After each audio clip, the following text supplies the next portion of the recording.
So let's begin. I'd like to welcome you for coming to tonight's presentation. Very big thanks to CJE for sponsoring this training in Google Classroom.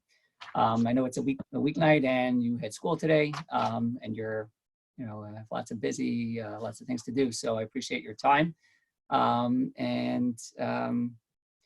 just think it's very appropriate that today, which was Lag BaOmer, there's a famous question: what was the big simcha about it? What was so joyous if all the students of Rabbi Akiva died?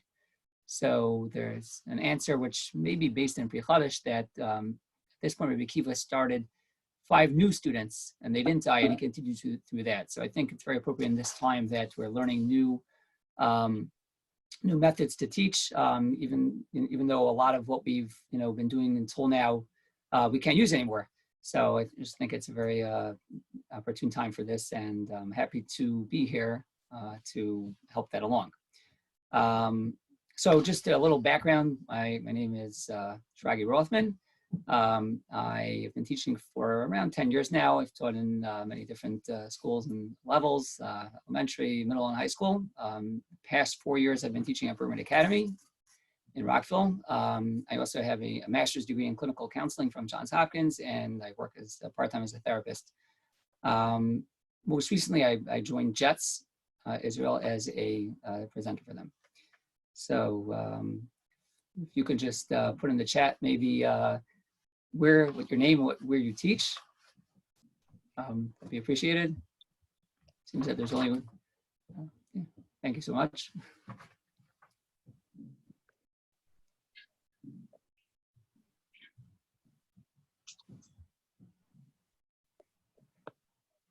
I guess if you're just one person, you can share it with me. No, we're doing this formally. Thank you. Okay, Rabbi Kessler, welcome. Chaim Kessler. So just a quick, just to gauge, have you ever used Google Classroom or know anything about it? Well, we started using it in the high school about maybe 2 weeks ago. So immersion works when you have like foreign languages, and now it's supposed to work when you're doing Google Classroom. So again, I'm able to go ahead and do a lot of the video training that there is on YouTube and stuff. But the practical and using it and watching somebody else do it is 2 different things. Okay, right. So it sounds like you've been using it for about 2 weeks now, kind of like thrown into the sea for that, and whatever the expression is, Yeah. See if you can sink or swim. Okay, so good. My understanding was that this was supposed to be at least the beginner's level, but the more we, if we get through our basic objectives, maybe that might be helpful just in general, then we can go on to other things as well. So, okay, that's good to know. So I prepared a PowerPoint, which I'll share with you. And then, we can actually do some stuff together, and I can show you more, even beyond what's on that PowerPoint. Like I said, I thought that people maybe hadn't been using it yet, but if you've been using it, you might know some of this. So I'm just going to share my screen and we'll get started with this. Okay.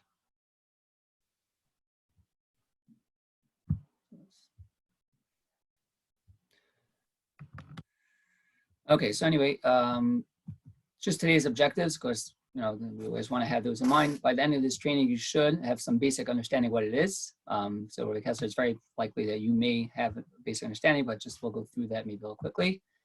2, be able to create a class and invite students and teachers. Have you done that already? Yes. Okay. 3, be able to post assignments and announcements. Have you done that? Yes.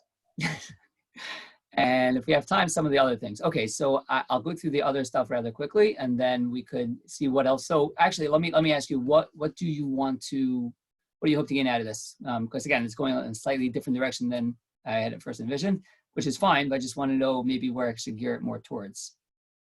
So 2 things, a couple of things. They gave us the ability as a teacher to set up the classroom, or they set it up for us. I have no idea what the kids can see and can't see on their screen. Okay. And I have kids who aren't who were never given any training of how to get to Google Classroom. Okay, So good. they're just here for the first time. So I can't direct them, I can't help them because I don't know what they're seeing. Okay, excellent. Okay, so what we can actually do is, first of all, I think walking you through some of the basic things in here in the beginning, you could then use this to walk your students through it. Okay. Okay. Number two, after we get through these basic things, we can actually create a Google Classroom where I can invite you as a student, and I will post things. You'll see what they see. Okay. Okay. So I think hopefully this could be helpful, even though you may have a lot of these basic things. So we'll go through it as is. So basic overview, what is Google Classroom? I don't know, what would you say, Ray Kessler, based on your usage of it so far? It's just a platform where I can share information or give them a heads up of what to expect for today or any given day in that kind of a week.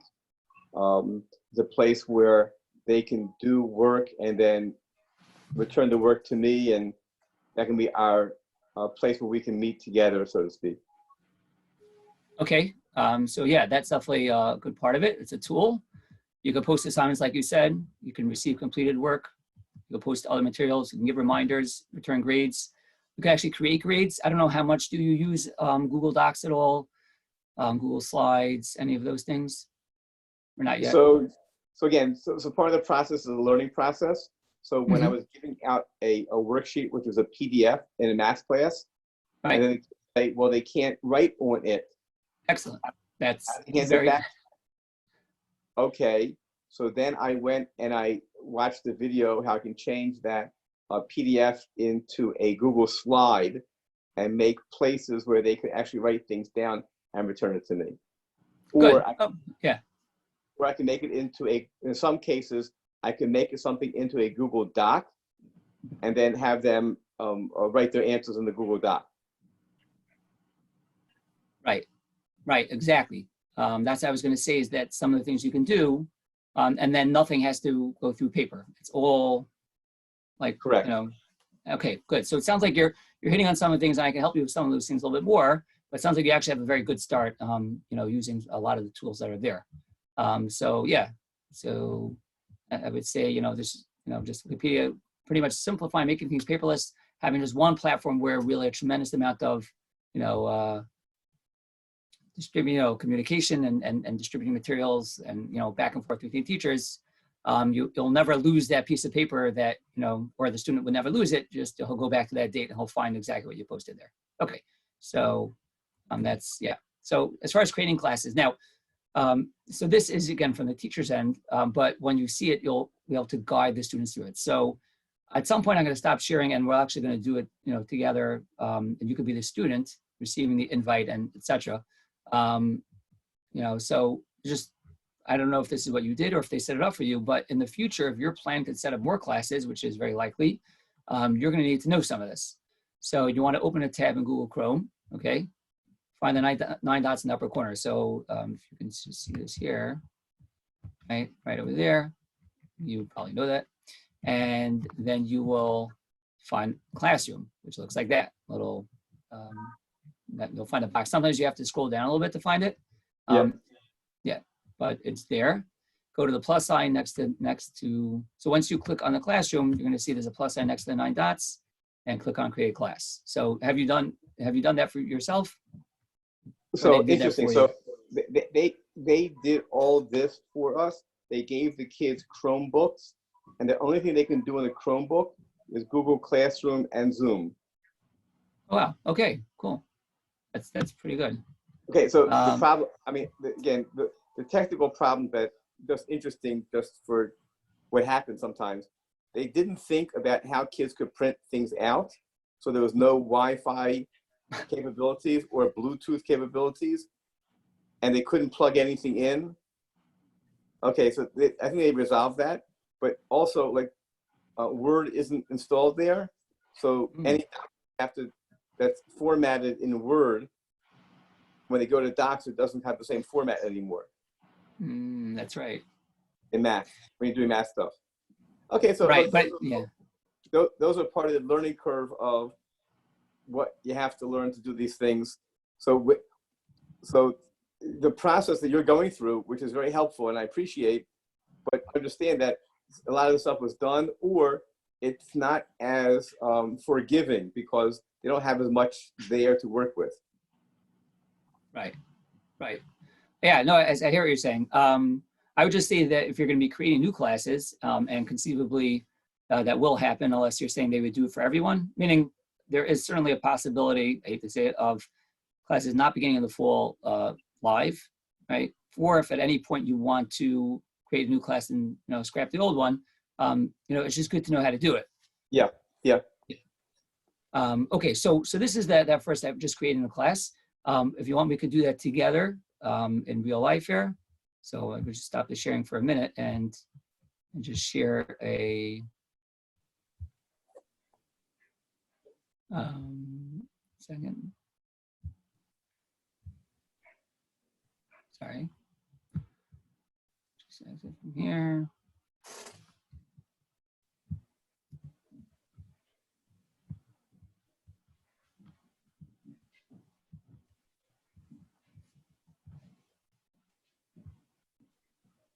Well, were you using this in your classroom before?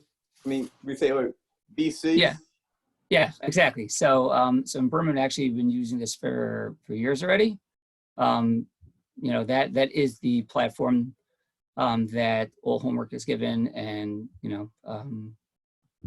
that's just what is used. So yeah. 1 second. So let me just. Would your kids use it in the classroom? So they wouldn't necessarily have it in a classroom. Like there, they have like Chromebooks. But let's say at home, anything that you're posting for homework has to be on there. Certainly now, BC, everything literally is going to be on there. Assignments and like I said, like a lot of times they'll have. I don't know if I said this, but I'll give them a Google Doc, like you said, with things to fill out, so that I can, when they return it, I can see what their answers were, and I can grade that. So there's no paper going back and forth between us, but I can definitely I can grade it, and then I could put it on. Yeah. So I just realized there. So if you go into this, if you go into your Google account, probably show the tab there, right? So, right, Kessler, can you see what I'm doing right now? Yes. Okay. So again, so you click on the Google Apps, and you'll find Classroom over there. Okay. So and when you click on the Classroom, so I made 2 sample ones because you should just be aware that if it's part of your school account, you can only, Google does this for free for schools. So I have my regular school accounts. I can show you that soon, but it just might be easier to include you as a student in one of these. I don't think it might. Here, so if you can see where the creator join class is. Right. Okay, so you click on that, and students, right, just because we're talking about how the students would perceive it, they would join class by clicking on that. Well, there's 2 ways. I'm going to show you 2 ways to invite them. But let's say, so you're Rabbi Kessler, so you're creating a class. Okay, so this just says that it's, you have to use your school's account. So since I'm not going from a school, this is not for a school with students. Okay, so create the class. So let's say you want to do a Mishnah class. Okay, so you don't have to fill out any of that other stuff. You just need some name for it. And after a few seconds, okay, so you have something that looks like this, which you've probably seen before. Correct. Okay, so there's 2 ways that, so that was the first step. That's just as far as creating a class. And you could do that, make 7 classes. I don't know how many parallel classes you teach that you need this for. You can make a separate one for each. That might just make things much simpler, especially if you're creating and assigning, and if they're not necessarily the same type of class. So you can have math 1, math 2, math 3, or whatever exactly you're doing. Okay. Is there any way to edit what's on that green thing? Okay, yes. Thank you for asking. You for sure could. So you see over here in the bottom right corner, select theme or upload photo. Right. So first of all, just as far as the theme, right, you could just, find something. Okay, so I'm gonna cancel that. But you could also upload a photo. So that you would need something on your computer for. and you may Right. have to like format it a little bit. But if let's say you want to have a Mishnah there, so you could just simply download a picture of Mishnah or set of Mishnayos or something on your computer, know where it is, upload the photo. You'll select it from your computer. It's going to look through, and then voila, you're going to have something over there. Okay. Okay. So I guess for your students, they're going to want to be invited because that's going to be the next step, right? Well, we can go, that's the next step I was going to do is just how to invite students or other teachers. So there's two ways. Number one, there's a class code over here. So you can simply copy that code and give it to your students. Tell them, here's the code. When you go back to the plus, join or create, if you remember going back a step, it says join a class, you would need that code. There is a second way that might be easier, will depend, or difficult. It's just a matter of preference. Is you go to this tab of people, as you can see. Yeah. Okay. When you click on that, you're going to see teachers and students. Well, to invite students, you simply click on this and type a name or email. Can I invite you? Would you mind giving me an email that you feel comfortable with? Yeah, sure. C. Kessler at talmudicalacademy.org.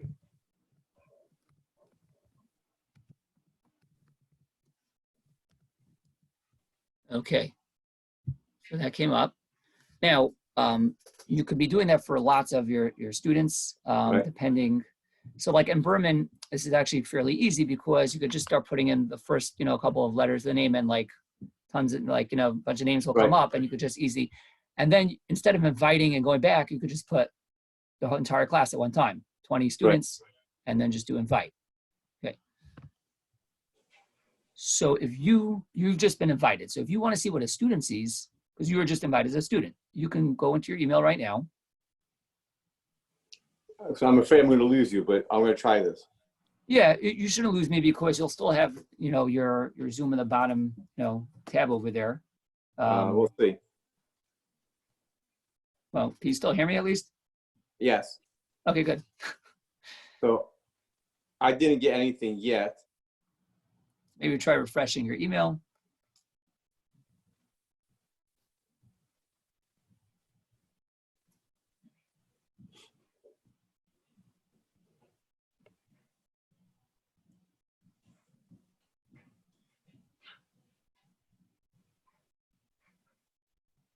No, nothing yet? No. Okay, sometimes, maybe it takes we can try back in a minute or two. Yeah. But I'm saying certainly in theory, when they get an invite and they have to click to accept it. So that's another way. So either you could tell them to join the class by giving them the code that we saw, right? Or by actually inviting them and they just click on the invite and they get brought in. But either way, the result's going to be the same, that they'll be part of the class. One other thing you might want to be aware of, which again, I don't know how much this comes up for you, but you can also invite other people as teachers. Now, what that does is that enables them to actually post things, create things, from a teacher level. They won't be seeing what the students see; they'll be seeing more of like what the teacher sees. But sometimes you could have something like that if you, you have a co-teacher, or that could certainly come in handy. It's just a good thing to know. Okay. If you want, you could try checking again. Hopefully it's going to go through because it looks like you were invited according to. Again, nothing. Okay. I'm not sure if it takes a while, but again, as you can see from here, you were invited. So again, maybe we could try in a couple of minutes, or it says invited, so I don't think there's much else to do right now. But what we could do is, so that's just how to invite. So right now you've created a class, okay? You'll click back here to just, you're back to the front of your class. And you just invited, let's say you invited your class, and hopefully some of them will actually get the invite and be able to, accept it and move on with that. So the next thing is, after you did those two things, you're going to want to post some assignments, right? Because that's what you want to do. So there's two things here. There's stream and there's classwork, okay? So we're going to create an assignment. Now, there's a bunch of things here I have used. How many of these have you used? Assignment, material, not a quiz. That's all. It's assignment and material. Okay. Okay. Yeah. So just on a more basic level, I think assignment is a very handy, that's probably the one you'll probably use the most. So you're going to post the assignment, you're going to title it, say Mishnah homework, instructions, review, and answer questions, whatever. Okay. And you could, so what you could do is you can actually add a Google Doc if you have Mishnah questions, and that way they can answer it on that.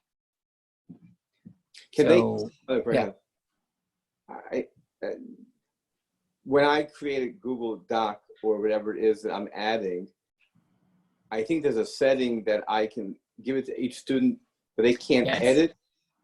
Yes, so you could do both. Okay, so let's do that as an example. So let's say you have something in Google Drive. You have a recent thing. Well, I thought it had some other things. The problem is it's not going into what I thought it was going to go into. So we can create a new one. And that's also part of my frustration I'm creating things and saving it in my Google Drive. Mm-hmm. But the Google Classroom is in the TA account, which is a different Google address. Right, so you're saying everything kind of gets like mixed up in different places. And I can't get from one to the other because one's a TA Gmail account, one's my personal account. So getting a document that I just made up on my own into the Google Classroom, I've got to go through either downloading or emailing or sharing and that kind of stuff. Right, yeah. Right, what would be, right, so I mean, I guess the obvious answer would be to use one email, which might be impossible because not impossible, you can't, right. Yeah, that's a good question. Is there some other way to get access to it if it's two different Gmail accounts? I don't know. That's a good point. So I'm just going to try to figure out what.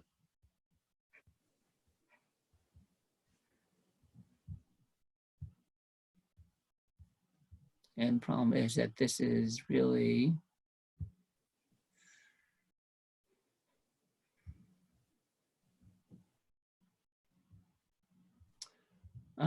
Yeah, okay, so this is, I'm having a similar problem right now, which is getting from my Google account into this one.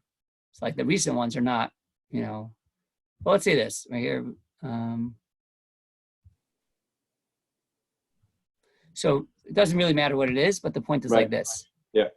When you go to this little arrow over here, student can view file, you have three options. They could just view it and it'll be like a PDF, nothing to do. They can't do anything at all to it. They can edit the file, but the problem is that would change the original. Or you can make a copy for each student. So each student starts with the exact same thing, and then they can answer it. So let's say I had 10 Mishnah questions. So each student could then answer in the way they seem fit, and you would be able to view that and to work with that. And again, the question itself, they cannot edit in that third option. And oh, that's what you're saying. Yeah, I believe that's correct. I haven't thought about that, but well, if it's a copy. I don't want kids changing the questions or the numbers and whatever it is around. Right, that's really interesting. Never thought about that. That's the difference between student can edit file and make a copy. Right, but the only thing is with the copy, they could add to it. So I don't know. I wonder if I go, well, I shouldn't do that right now, but I would say I could experiment with that at some point. That's a good question. I don't know. Yeah. That should be easily, but that should be easily enough to check. If you share the document with someone else, and then you can test that out. But yeah, I think that might be correct. Okay, yeah, so sorry, I haven't thought about that. But anyway, but just making a copy for each student, then they can actually put in their own information and everything. Right. What they would want to do, and you could do a lot with that. both in terms of slides. Like, sometimes I'll give assignments that they can edit, they could add pictures, make a slide of that Mishnah. And, and if they personalize it, that's often very much, they'll get into it a lot more, than it's real. So,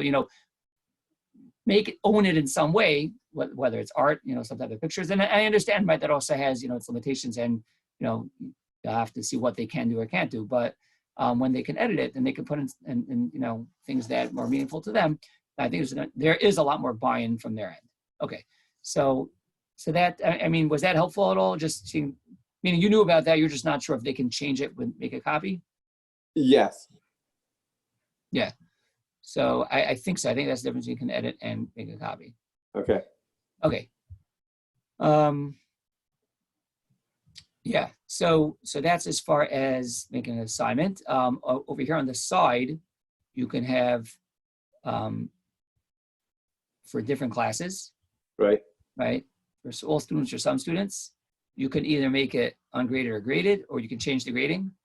It could be either a no due date, or you pick a due date whenever. So right. Just all those things could be helpful in in grading it and sending it. For rubric, yeah. And what's rubric? Yeah. So if, let's say, you have you're giving them some type of assignment and you want to create a rubric, right? So either you can import one that you have already, or reuse one, or you can just create one on the spot, and you can say how much points each thing is, right? And you can keep adding, right? Like, so you have some type of project. Like I did one of the class I teach is kind of like it's Tojba. It's like a kind of like a halacha class. So we were doing Halacha Shabbos. So I had them, it was 7th grade girls. They created like a challah cover that had to incorporate, halachas from all the different areas that we touched on with symbols, without words. So it was kind of like thinking on different levels, and, something that they could connect to. So for that, I had a rubric of what had to be covered in each area. It wasn't just like make a challah cover. It was, okay, so there are these 6, areas of, laws of Shabbos that we talked about that have to do with mitzvah asay. And for each one, you have to have, a symbol and the color, whatever different criteria were. So then you could put in the points and level description, all those types of things. So if I wanted to have a math document, and I have 8 problems, and I want to grade them for each problem that they did, would I use this? I haven't thought of, I wouldn't have thought that a rubric would be, but I mean, it's not like the obvious thing that comes to mind with this. Meaning, with you're saying with a Google Doc, you would be, I would assume that'd be the first thing to go to is a Google Doc, and just do separate problems on it. Because if they can edit, then they can show their work. Let's say I've got a Google Doc with 8 problems on it, and I want to grade it. Would I use rubric to grade and make like each problem worth 2 points and make 8 different things? I guess you could. Yeah, I haven't thought about that. As you can see, you can keep adding it. I mean, so question, you would put the problem in problem number, and they can get, let's say, 2 points, one for the work and one for the right answer. Yeah. I guess you could. I mean, the truth is, all of these things are tools. So if you think you could use it for what you're teaching, I guess it doesn't matter if that's I don't know. Right. Yeah, why not? Like, if you could figure out how to fit it in, so then for sure. Yeah. Right. Okay.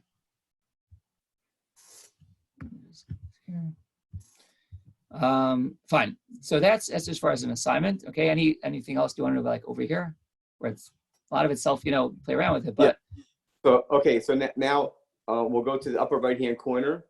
Sign. Yeah. Yeah. Go ahead. Okay. So you can assign right then. You can schedule it. You can save as a draft. You can discard draft. So typically you would assign that, for whatever class you made it for. Right. Okay. So then you have this assignment in the classwork, and then they would click on it in their end. I mean, so from teacher end, you're going to see how many are turned in, how many signed, how many actually were turned in. Right. Okay. I don't know if you want to try checking in to see if that ever came in, the invite ever came in. No, it did not. Okay. I'm not sure, how long it typically takes. Sometimes what happens is if the TA server is down, which happens at night sometimes. Okay. All right. Oh, we tried, but I mean, as you saw, you certainly were invited. It'll come up tomorrow and be like, oh, Yeah. very nice. Right. Okay. Fine. So that's as far as. So again, so you would see, then you would do. I mean, if there was something in there, you could click on it and then see. You would actually be able to grade it. Right. Here would be all their students lined up, as you've probably seen. So here's the problem that I had. I created a quiz. I assigned the quiz. Okay, so I messed up. I didn't understand the scheduling part of it. So it went out right away and it was scheduled to be due by a certain time, not to be scheduled to given out at a certain time. Okay, I learned from my mistake. Right. But the kids had it. They sent it to me, and I graded it and returned it. So that was good. That worked out well. Then I gave them an assignment to do, and by mistake, the kids thought it was a graded assignment. It was just a worksheet. I didn't want them to return it to me because they had to finish it, but they only did 10 problems out of 20. They returned it to me. Now, once they returned it to me, I think I'm able to return it back to them, and they can still work on it. I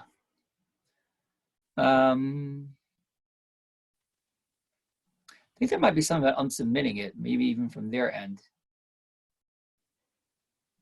Yeah, I see what you're saying. Instead of giving the whole thing again, you want them just to pick up where they left off. Right. Yeah.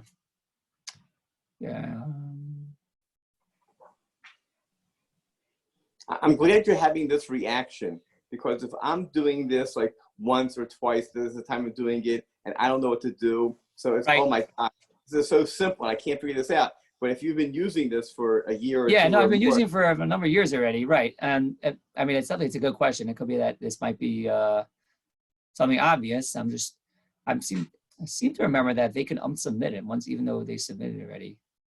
Okay.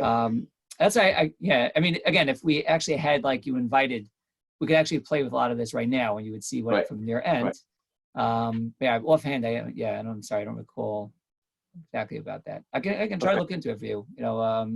It should not be like a very difficult thing to find out. Yeah, it's a good question. Okay, so that's as far as so that's an assignment, which again you could. Right. Yeah.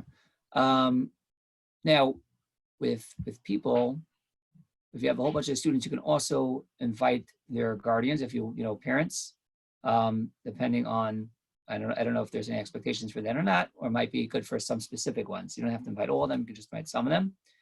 And as far as grades, this actually come up pretty handy, because if you do pretty much most of your grading on Google Classroom assignments, so then everything would be displayed over here. Right. Again, can I go to my regular? Yeah, you know what? One second. Let me just.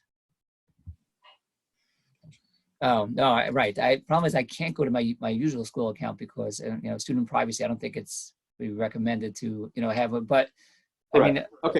But you could imagine that all of the on the top you would have the top over here. You'd have all the dates of all the assignments. And you would have the grades, or whether it was not handed in, or you could actually see it. So it actually would make grading a lot easier if you pretty much worked from there, grading there, having pretty much everything on Google Classroom. So yeah. So that I've seen. Those, again, I gave a quiz and what's it called, and graded it, gave it back to them, so they were able to see their grade. And I was able to, again, have like not a spreadsheet, but at least a grade book kind of a look to how many points you have so far. Right. Exactly. And then everything's there. You don't have to be looking around, or, when it comes to report card times, you can just see all those things. Now, I don't know if they use a different type of, an online type of report card. In the academy, they use something called Rediker.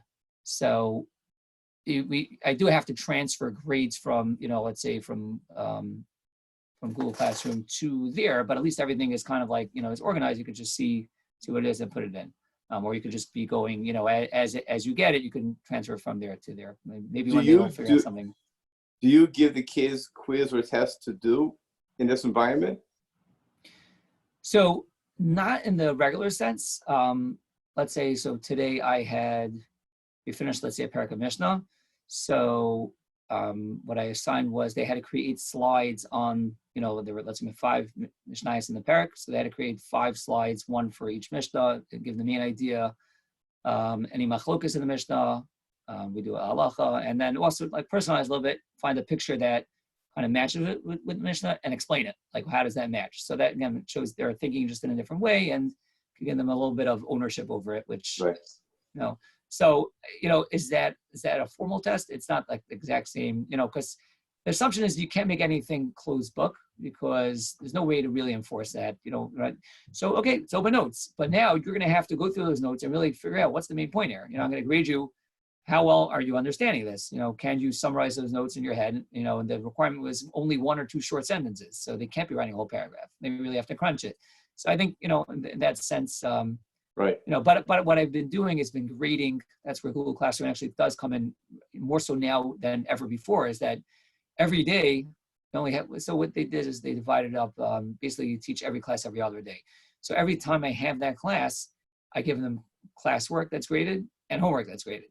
So those are grades coming in. It's kind of like, shorter, you're being tested on shorter amounts or smaller amounts. Well, again, if I'm teaching math and I'm giving out a test for them to do while we're in our Zoom session, so, right.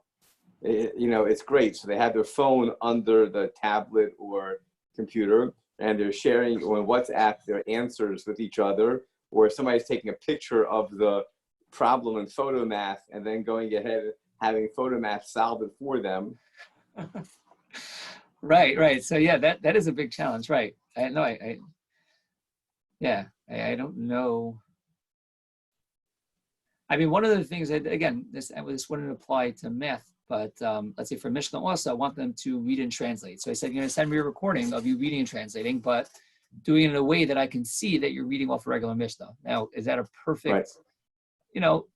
It's not necessarily perfect, but I think that's pretty decent. If they have to read some of the Mishnahs and some have some type of thing recording how they're doing it. So then, it might interesting. Be, helpful, Very interesting. I give them a math problem and say, here, tell me how you would solve this problem.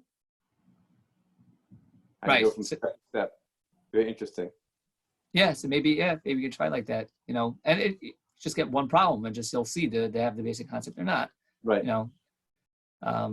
It's like okay, good. So that might be a good application of that. What would they use to do that? Meaning, what type of thing? How would they make a video with that? So, I mean, honestly, with the Academy, they more have a lot more options than I could think of. But correct. One is well known with Screencastify, where you can actually. I'm talking like if they can do it in Zoom or they're going to do it in Google Classroom. There's nothing in Google Classroom to do it in. Right, but what they could do is that they have to upload their recording to me in Google Classroom. But they could do a Zoom, record a Zoom, and then upload that to Google Classroom. The Zoom record that way, I'm not sure. Maybe it could. I'm not sure if Zoom is used. I mean, Zoom records, but that to send it, I guess you could. I haven't thought about it that way. Typically, like Screencastify or some of these other programs, but they could just do it on their camera and just send it. There's a bunch of different ways they could do it, but but you can have them do that, and I think that's actually a very good, because the answer is not even necessarily what you're going to care about as much as like how did they get there, or certainly that's a large part of it, how they got there. Yeah. Interesting. Okay, good idea. Try it. I don't know. I mean, I don't know how many students. Right. I mean, yeah, I do have right. It's a lot of students, but I have a small group of 15 kids, but some kids are totally clueless about technology and how to do anything. Mm-hmm. And some of the kids are like a step ahead. So I just asked the kids who are a step ahead. So how did you get there? How did you do that? How did you find how to make the square root symbol? Where did you find that at? Right. Yeah. I hear that. The 10th graders, so they're able to at least communicate with each other a little bit. I mean, another thing you could do is also have them with, again, some type of one-on-one thing, which, 5 minutes or something, over Zoom. You could do it in a, breakout room or something. Right. Okay, let me see, here's a problem. Let me see how you're going to solve it. I mean, again, there might be a little bit of pressure, but if it's just one-on-one, I mean, so no one else is seeing, so you take away at least the, some of the pressure factor. But again, still might, some students may still feel pressure with that. I don't know. So you could maybe try that if the recording thing doesn't quite go. Right. Okay. So yeah. So that's these are the four main things over here. And the grades. I wish I could show you practically some of these things. What I could do. Just gonna stop the video for a second. I'm gonna when I can do here. So just share again. Right. So this is just like like more populated. This is actual classes. I don't think there are any names you can see here from the students at least. So you can go into you can actually see what's due, right? Classwork is due or homework 512, right? So you can actually see on the outside of what might be in each one. I think what else can I open any of them without? It's a little tricky. I was really hoping that we could do one together, so that would actually have done actually can really see things. What else did you want to know, or is there anything else I can maybe go through with you that we haven't done until now? Meaning I could bring any of that back up.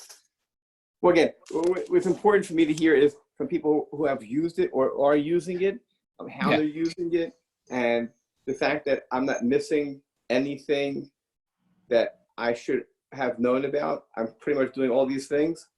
I'm just trying to figure out, just. You've been posting material.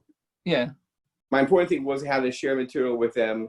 So again, originally it was PDFs, but now I figured I had to do either a slide so it has a place where they can write on it, or to go ahead and change it to Google Doc and they can write on it also. And just that's experimenting. That's also that's what I came up with so far.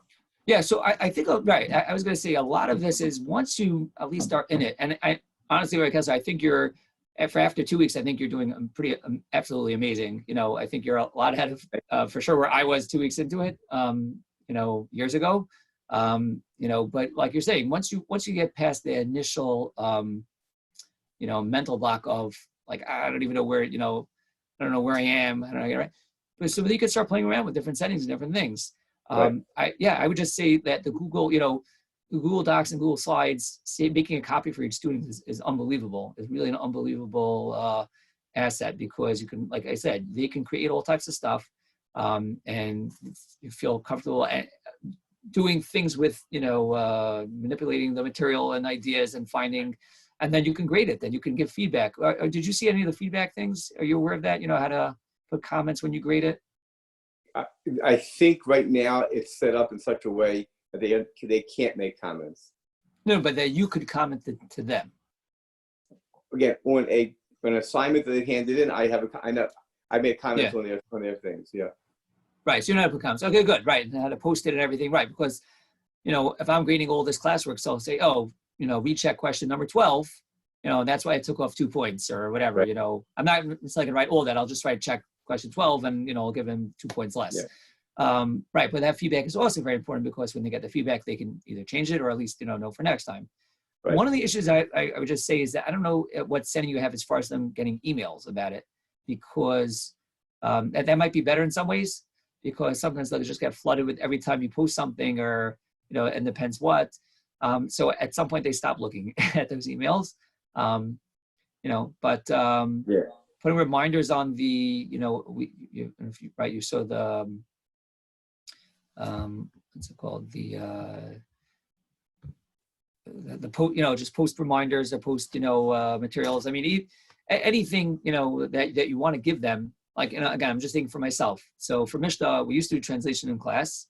Now we only meet twice, 2 or 3 times a week. So all the translation is already, I typed it up already, and I'll put that as a PDF. Now I don't want them to change around the translation, because keep the translation that I have. So that will be a PDF. But then the questions on that Mishnah, I'll make as a Google Doc. And I had wanted to show you something, pretty cool that you could do doing this as well, is that they can answer it. You can even have them color things. Which, color in blue, all the words in the Mishnah that are numbers, or which word in the Mishnah that means fruit that didn't have trumas and meisers taken off, color that green. Which words in the Mishnah, or color the words in the Mishnah that say how many people you need for a zeman in orange, and then right on Google Docs they can easily highlight or change the color. So you could do things in many different ways of getting them to show that they Right. the information or think about it. Again, I would love to demonstrate that, but I having the same issue that I can't get into my Google Doc, Right. my own personal Google Docs, because I'm working from a different account. But yeah, I'd say if you play around with those things, and sometimes seeing from other people or how they do it, that could be incredibly useful. And just again, in different. I guess it sounds like you're just really doing math within not. There's Right. Yeah. Right. Well, Okay. again, what they gave out for the elementary and for the middle school was a tablet from K-Phone. Mm-hmm. And it also only has Zoom on there right now. So it doesn't have Google. But I see that they're developing a K-Phone classroom. Okay. So I guess they're either borrowing from the ideas of Google Classroom, or they're going ahead and getting some kind of license to be able to use it. So I'm sure that if this continues, and they're going to work faster on the K-Phone side of things, then there may be the same options in my elementary and middle school classes to know how to do those kind of things. So that's Limudei Kodesh, and that's more like getting them involved in highlighting and color coding and those kind of things, which they can't do now. Right. Yeah. And even just giving them, all that, all those materials that you have already, you may want to start, uploading them as PDFs or something, or even, you don't want them changing it around, but even just to have it, because you can't give them the physical copy. Now, again, I understand, you might want to think about how you want to do that if you don't distribute them, copying it. Okay, you'll have to figure out those things, but certainly you have the availability that they'll have it, and once it's posted there, it's going to be posted there, forever until you. So there's something about archiving the class. Yeah. If you want to start a new one, are you aware of that? No. Okay, so maybe just show you that as well. Just share the screen again. Actually, give me a second here. Let me go back to the fake classes. So archiving class is actually could be very useful when you're going from one semester to another. You don't want to accumulate. Here, let me just start video again, and I'm going to share.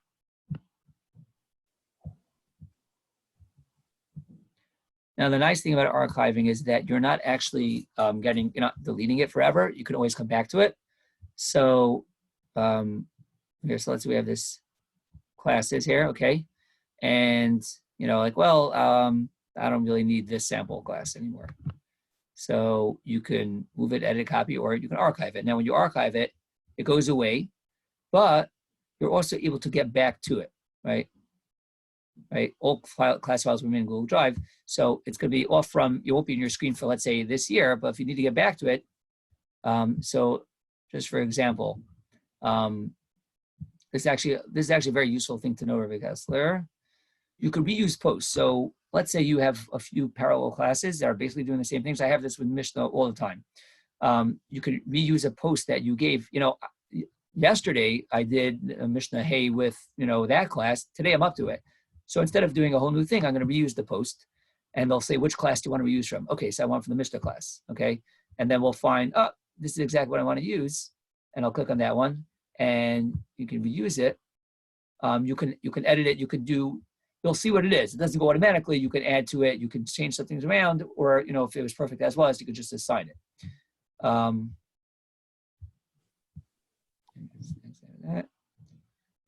Now with that reusing it, you can even go. Actually, not from here. It's easier when you have like a lot of things to work with. Just see a little bit more. Oh, here we go. Yeah. So if, let's say, you want to get back to that archive class, right? That was from last semester or something. So you click what classes and you go, these are the current classes, but you can go into an archive class. And then you can see what's in there. Oh, yeah, I wanted, this class, I remember I had something in there, and oh, yeah, how many feet are in a mile? I want to use that assignment, or whatever you need from there, okay? Right. So that is, right, and it says, you get a little message, you can actually restore the archive classes. So that is actually very useful, because you don't want it cluttering up your current classes, but you may want access to it, if there was something worth. But you wouldn't use it, for example, if you have a one class for a whole year. Now the first term is over. Do you want to get rid of that, archive that? No. Yeah, I have definitely done that. Let's say between one report card and the next. I have a fresh start on the assignments and the grades. Right. So archiving it, I definitely do that. Yeah, even not at the end of the year, even in the middle of the year, I'll archive classes, Right. and then you'll create a new class. So let's say it's missed the fourth period, right? So I'll create a new class like I showed, rename it. I'll send out the invites again. Or, I'll and then say everyone archive the old one, and here invite to the new one. For homework, make sure you accept the invite. So you can't just copy. You just can't copy and then like archive the old one, and then you now created a new one. They would have to, right? It's a different code. You would have to, right. have to get in. Okay. Yeah. Very good. Very helpful. Thank you so much. Good, yeah, but again, I think they're just using those Google Docs and slides could be very helpful, especially in this type of setting where you're not going to be seeing them in person. So you really want that paperless transfer back and forth, and there might be other stuff also to do. As far as grading, and when they get back their grades, they'll see accountability, and it's very easy. It's just it may be time consuming, but and you just enter all those grades. You submit the grades, and it goes back to them. So that's what I would say. Grades for, right. So this could be open the grade book. Again, I don't have any grades here, but you can go directly from, one of your classes, right, into, without even opening it. Sorry. One of the classes, just by going right to the grade book or seeing what's inside, which again, right now is empty, but so that is that. So anything else any other questions, or trying to think what else I can share with you. But again, I think a lot of these things is what you are comfortable with. When you play around a little bit with it, you'll see what's more useful to you, or what's Well, at one point we were being directed to use Google Forms to create tests and stuff, and quizzes, that kind of stuff. Right.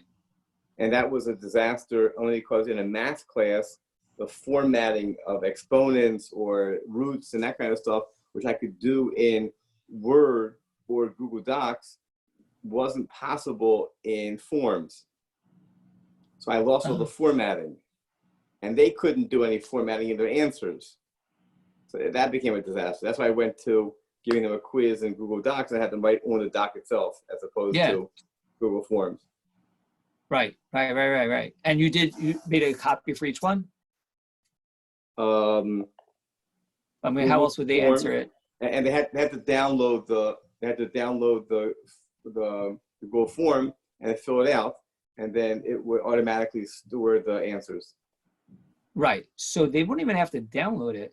They could just open it up. Oh, they had to open it up. Yeah. So I mean. Yeah. Okay. Yeah. Right. I was saying to avoid any extra steps. But right. So they open up, and then it saves the answer, which is like unbelievable. Then you can go check it. Then but again, the problem is in the math class that I'm doing, the formatting isn't there, so they can't do any of the exponents. They can't do any square roots and that kind of stuff. Right. Yeah. No, it's a learning experience. Oh, that's for sure. That is for sure. Yeah. Okay. So I think that was certainly of the main things to talk about. I mean, Google Calendar could be helpful also with that. So I think material question, right? So I'm doing another example. I'm uploading different videos of instructional videos of how to do the material, and that's posted. and I say to them, watch this first, and then tomorrow we have a Zoom class, and then I'm gonna explain how to do it and do a couple of problems for you. I'm gonna give you a worksheet to do at the end of the class. That's how I schedule. They can't get it until the class is over, and then the next day is an optional class, and I do a Loom solving the problems and then post it for them. Mm-hmm. Wow. Okay. Right. So they're getting a little pre-teaching with the video, and then they'll see it in class, and then Right. review. Right. Yeah. Yeah. That's yeah. I teaching math in general, it sounds very challenging to me, and doing it like this, hard to believe. Yeah, I know. I mean, they're doing it, by us also. I don't know, somehow they're doing the math. Yeah. Pretty amazing. Okay. Okay. Yeah, I'd just like to thank the CGE again for sponsoring this training. And if you could certainly reach out to me, I'm going to try to, just remind me of those 2 questions where it's worth me, just finding them out for the future. And I'll try to get back to you, I guess. So what were the 2 questions again? Could they edit a question? When you hand out a copy to each student of an assignment, are they able to edit? And the other question had to do with And can they edit the question? That's what, right. That was really what it was. Can they edit their question? Yeah. And the other question had to do with when they return the document to me, incomplete, and I give it back to them. Right. You want to be able to return it without them starting a brand new doc. Right.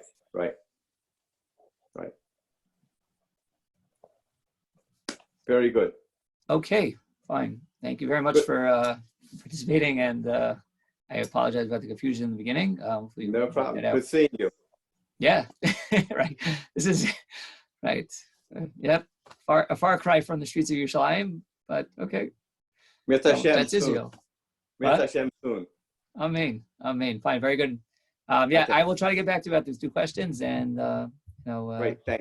Thanks so much. It was a pleasure. Very informative. Good. Thank you so much, Rabbi. Okay. All the best. Be well.